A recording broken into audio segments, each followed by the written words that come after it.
I'm gonna be walking you guys through the basics of software development fundamentals, and I'm gonna be explaining a few things to you guys. Um, yeah, okay. This is the Visual Studio interface. This is 2015, and this is everything that you see when you open your Visual Studio for the first time. And this is your toolbox. This is your solution explorer. These are your tabs that you can use throughout your program. And then we have some other ribbons here for quick access.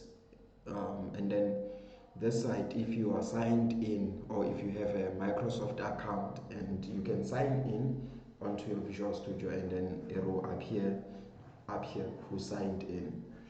Okay, powerful. And then let's start a new project. So to start a new project, you can click here, start a new project. If you have an older project that you've been working on, you can click here to open that specific project. So I'm gonna be starting a new project. I go to File and then New Project.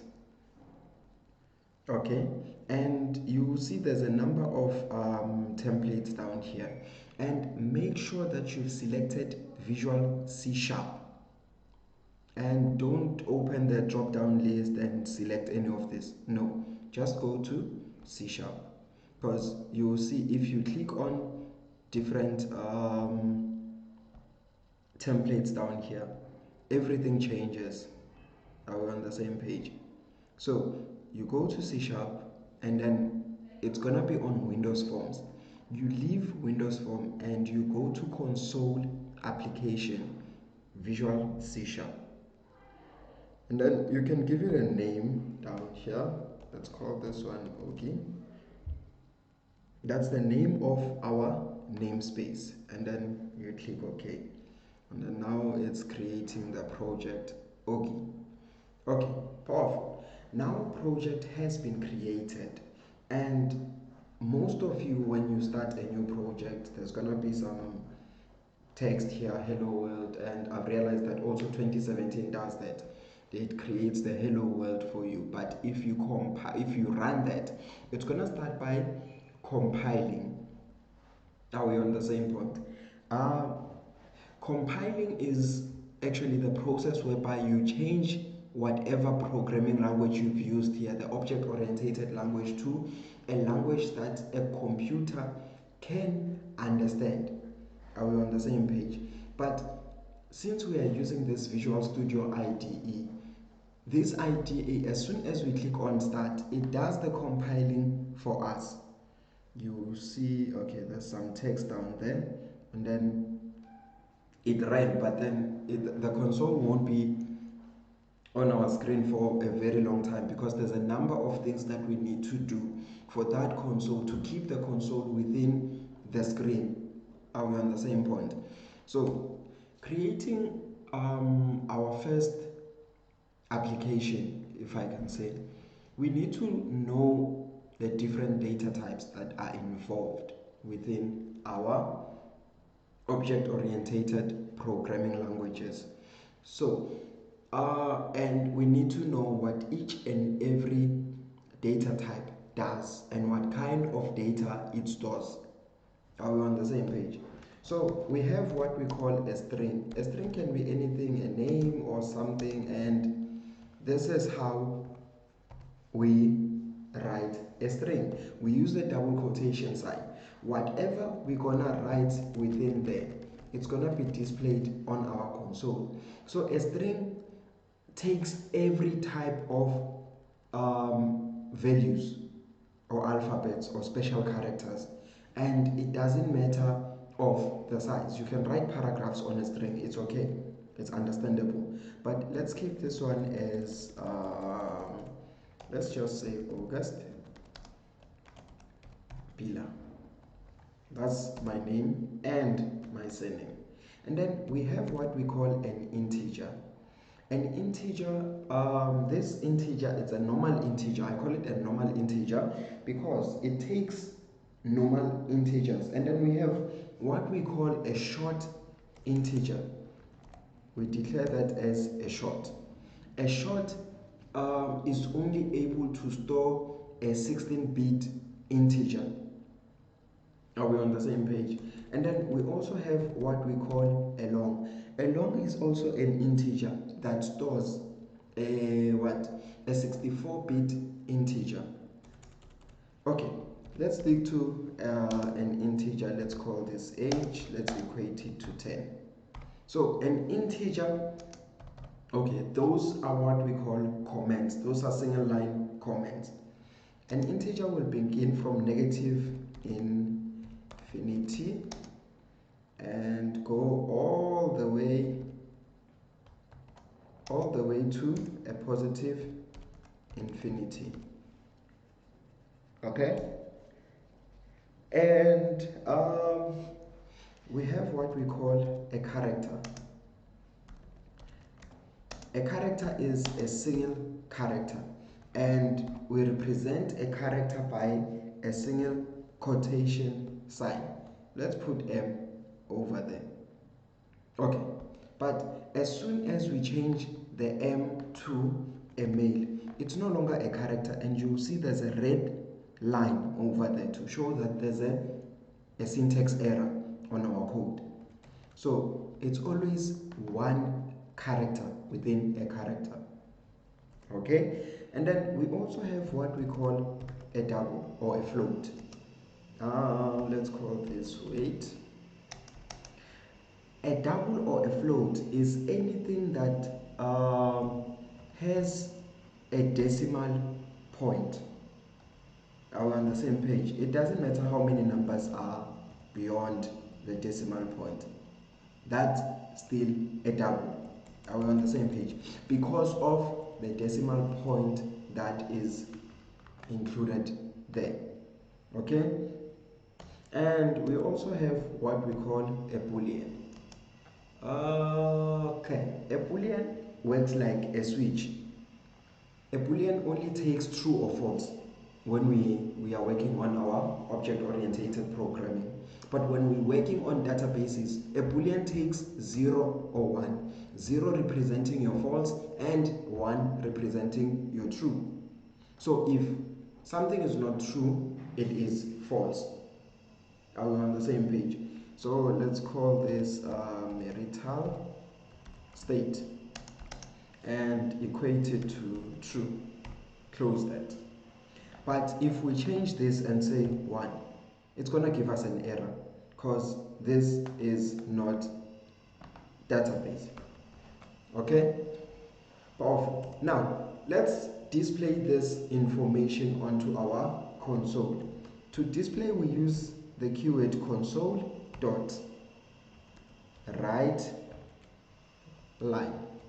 And when we're writing this thing, we want to say, okay, let's do it like this and be a bit professional. Let's go name plus the name.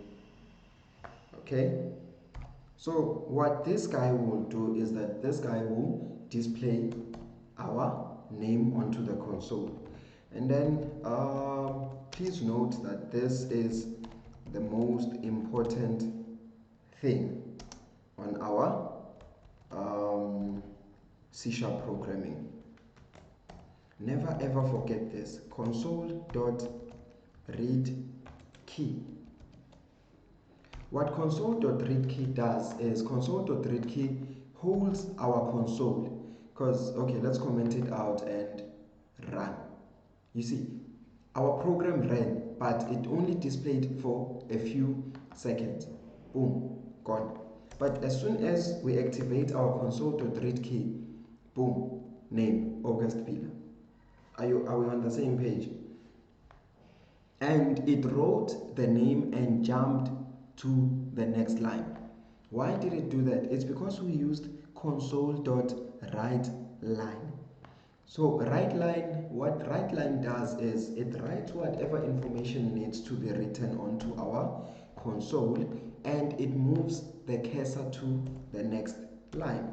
So we can come here and say age age, paste that and say what, this gender,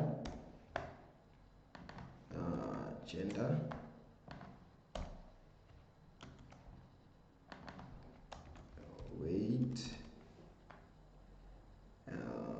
okay, I'm missing my, oh, okay, weight over there, and we have our weight, and then we jump, we paste, what's this?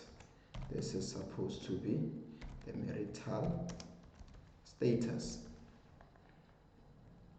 Okay, and then we go marital state. Okay, let's run this. Boom, it writes our name, that, age, that, gender, that, weight, that, marital status, that, which is true. True meaning married.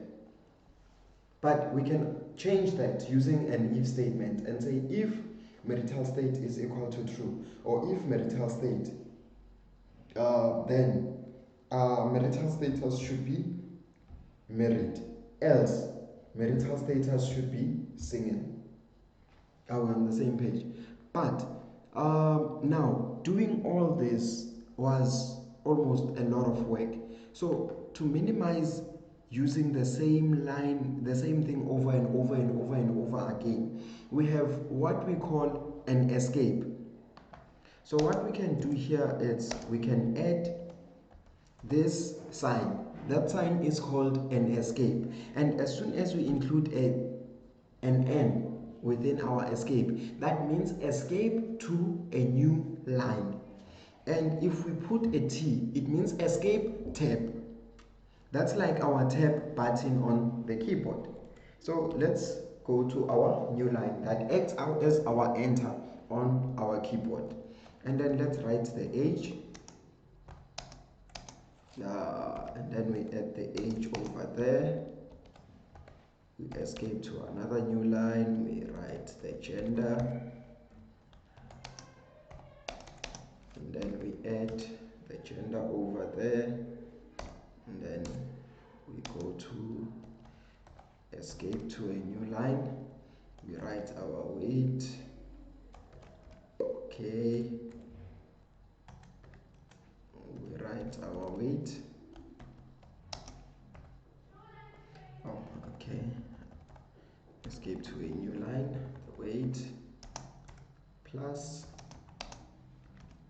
the weight, and then we escape again to a new line.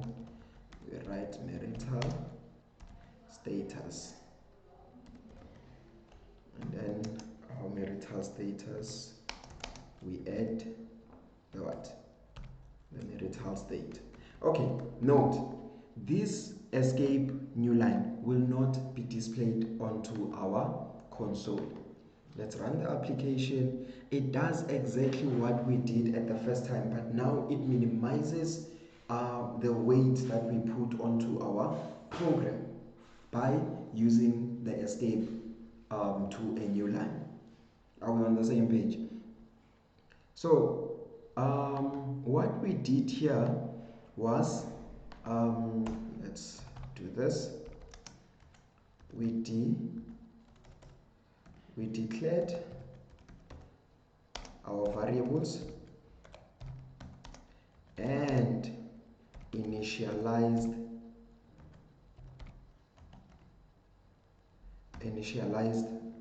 our variables. So we declared variables and initialized them. By initializing a variable, we are actually saying you are equating it to something. This is not an equal sign when we come to object-oriented programming. That's an initialization sign. An equal sign is like this when it comes to computer programming. We are saying name is equal to August, and you see that now it's giving us an error because name is not equal to August. But now when we do this, we are actually initializing the name to August. We are storing August pillar to our name variable. So those are initialized variables. Okay, now let's collect information from our user. Okay, okay, and close that. So guys, remember, everything that is in green is not going to be displayed onto our console. So what we used here was a block comment. To open a block comment, you use the forward slash and an asterisk sign, and closing a block comment to use an asterisk and a forward slash sign. That's closing our comment. Okay, now let's go ahead and ask the user to enter a name, console.writeLine. Okay, writeLine. Okay, powerful. We are writing the line and then we are saying enter your name.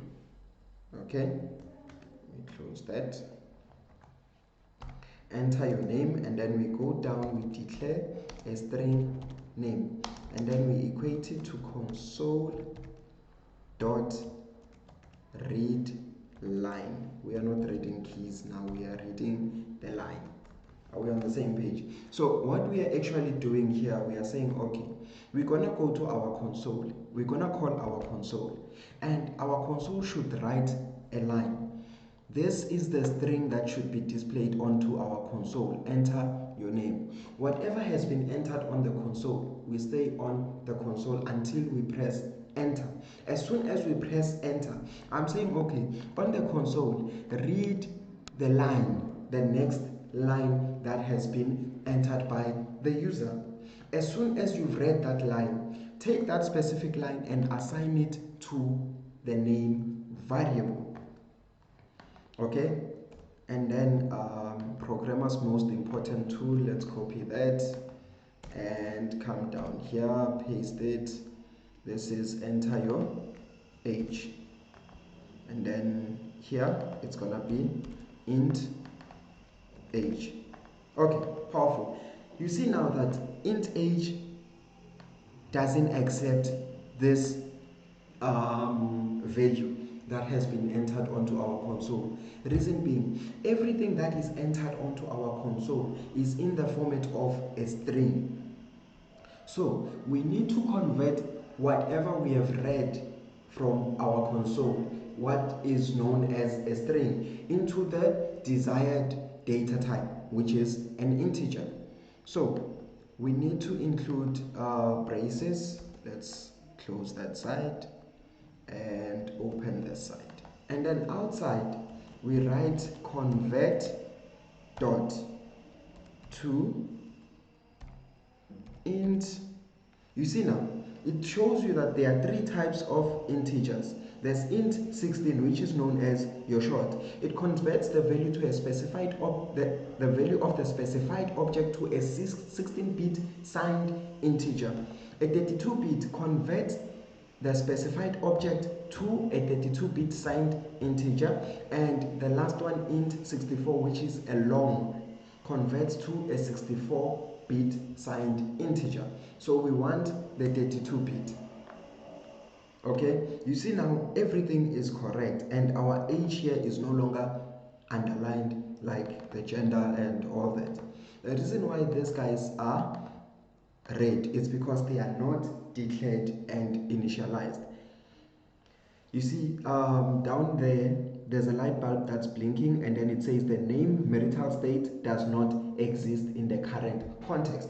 It's because it's not declared. So now let's go ahead and do the copy and paste. Enter your what? Your gender, and then we go character, gender, and it reads that, and then we can do what? We can convert dot to character. Okay, and then we do that. That is the what? Weight, and then we change this to a double, and then we go weight, and then we also have to convert that. Okay, we convert dot to double.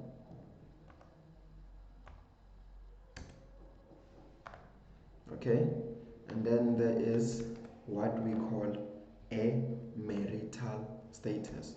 Okay, we do that, we say enter your marital status. We change that to marital state, which is a what? A boolean. And then, okay, this is gonna be now a bit, okay, but let's keep it simple. Let's keep it simple.